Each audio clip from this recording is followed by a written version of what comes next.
All right, we're going to do a little basketball. Pleased to welcome in our NBA analyst, Chiney SHOCKED.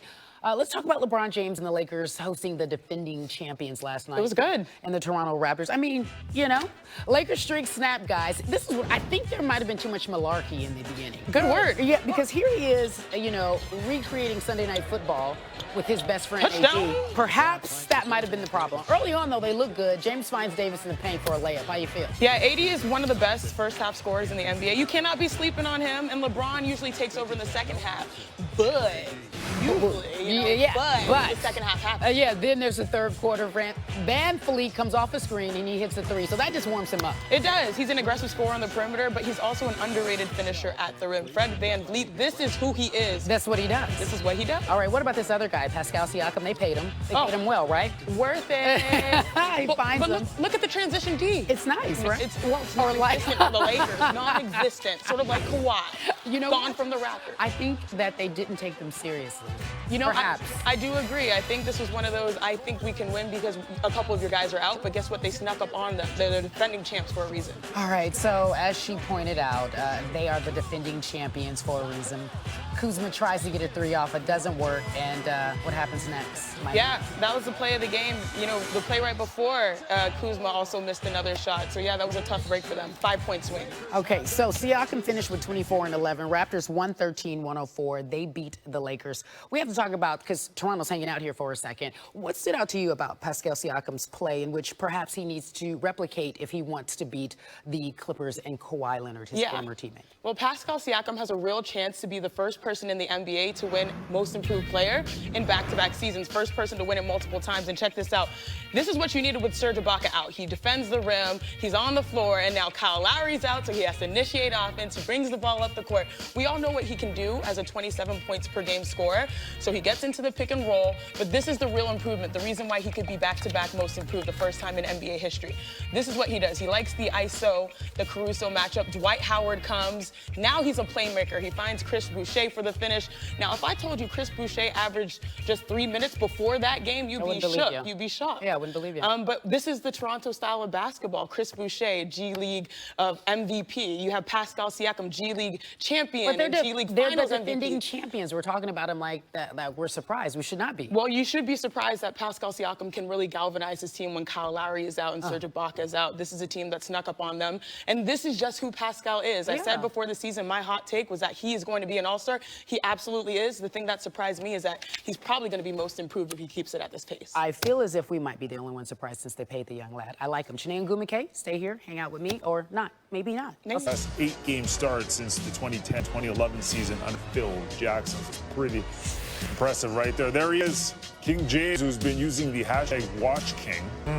People saying he's washed up. I don't know how many people actually said he's washed up, but he's using that as motivation. LeBron James has been playing out of this world right now. Dave McMenamin joining us from the Staples Center with the Lakers, again, looking to make 8 wins in a row, taking on my Toronto Raptors. I'm going to keep it objective, though, Dave. We will talk about the Lakers. Now, we know they have a lot more talent this year, but what has really been the key for their strong start? Well, Bill, there's been some ridiculous defensive numbers they've been putting up so far this season. Against the Miami Heat the other night, they contested 34 of the 35 threes the Heat took, which 97% is unprecedented type number.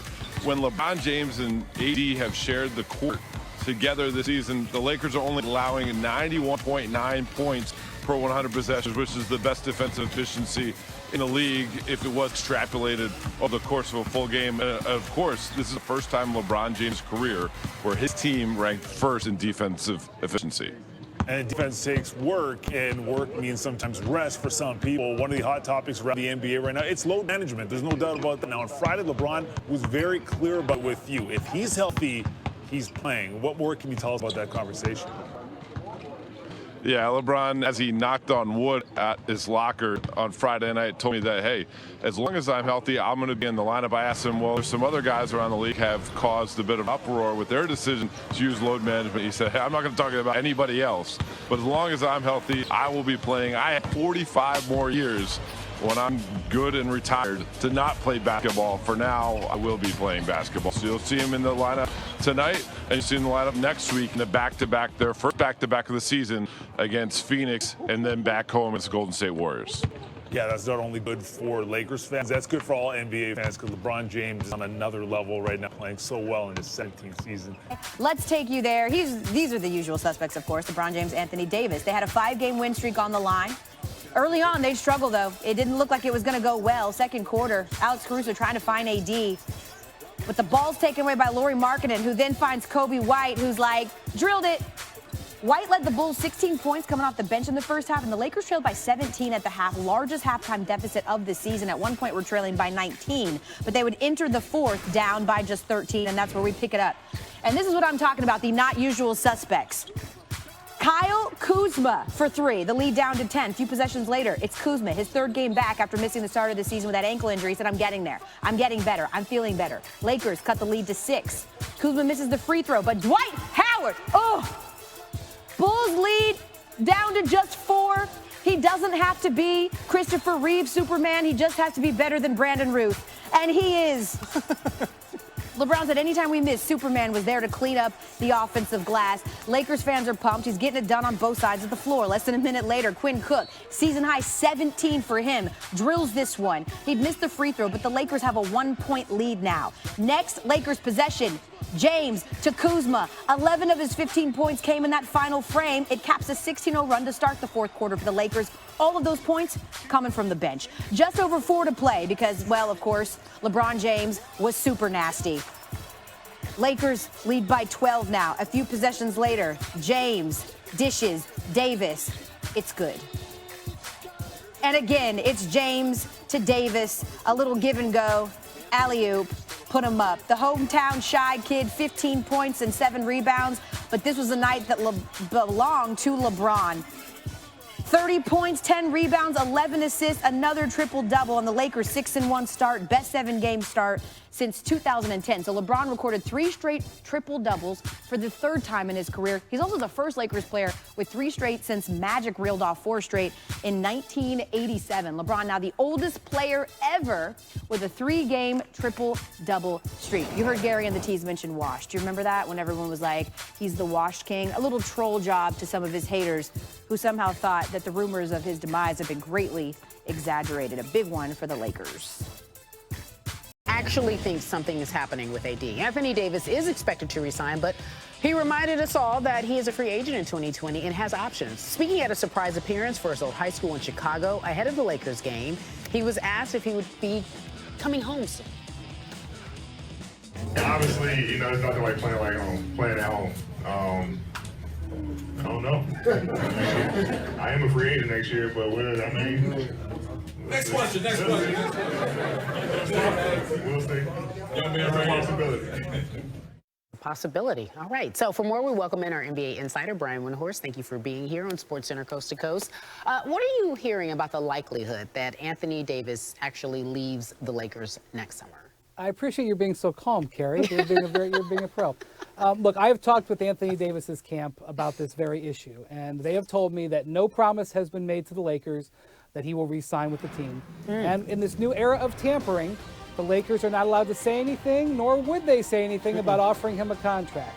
However, he is not going anywhere. The expectation is that he is where he wants to be, that he's happy, and there's almost nobody in the NBA who thinks that he is not going to re-sign with the Lakers. I will say that over the last couple of years, Anthony Davis has really worked to embrace his hometown of Chicago and reconnect to roots there.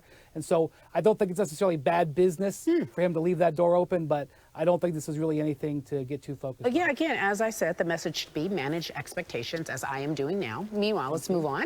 James Harden and the Rockets without Russell Westbrook. They beat the Grizzlies, but Houston's defense is struggling. You saw it early on, over 123 points a game. So, Brian, what level of concern with regards to the Rockets should we be having right now? And just 6 games into his tenure with the LA Lakers, questions are already being posed on the upcoming offseason for Anthony Davis. Now, Davis, who has the ability to opt out of his contract this summer and become a free agent, is in Chicago right now ahead of the Lakers matchup with the Bulls tonight.